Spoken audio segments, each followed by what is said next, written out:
সবাই bore feel করতেছে, তা আমার কাছে লাস্টে মনে হলো খুব ভাইব্রেন্ট হয়েছে মাননীয় স্পিকার।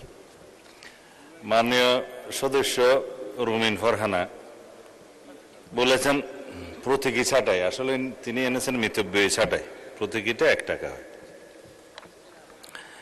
বলেছেন রাজনীতি পেশা এবং আমলা পেশা এই 2 জায়গাতেই দুর্নীতি হয়।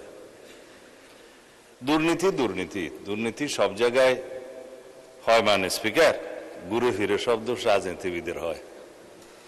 কিন্তু যতগুলো ফাইল স্বাক্ষর হয় লাস্টে রাজনীতিবিদকে স্বাক্ষর করতে হয়, ওই জন্য সব দোষ তার।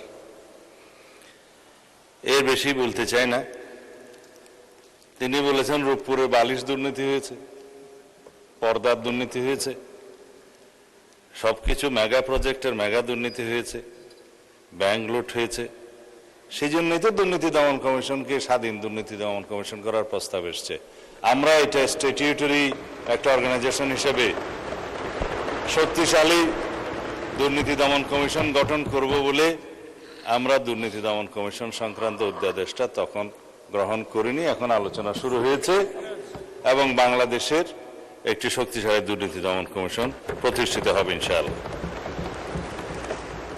বলেছেন কমিশন চেয়ারম্যান যাদেরকে নিয়োগ করতে হয় তাদের কিভাবে নিয়োগ করা হবে সেজন্য সার্চ কমিটি। সার্চ কমিটি তো আছে, আগের আইনেও ছিল এবং সেই অধ্যাদেশটা গ্রহণ করা না গেলেও আগের আইনটা রিভাইভ হয়েছে, ওখানেও সার্চ কমিটি আছে। সেই সার্চ কমিটি অনুসারে দুর্নীতি দমন কমিশনটা গঠন করার জন্য, সার্চ কমিটি গঠনের জন্য যেই কমিটি গঠন করার উদ্যোগ নেওয়া হয়েছিল, দয়া করে কালকে মাননীয় প্রধান বিচারপতি অনেক দিন পরে তার প্রতিনিধি নিয়োগ করেছেন, বহুদিন গড়িয়ে গেছে। হয়তো আপনারা মনে করে নিয়েছেন সরকার আন্তরিক না। সরকার আন্তরিক ছিল, চিঠি দিয়েছে সার্চ কমিটি গঠন করা হবে, দুর্নীতি দমন কমিশন গঠন করা হবে, কিন্তু আমরা সহযোগিতাটা পাইনি।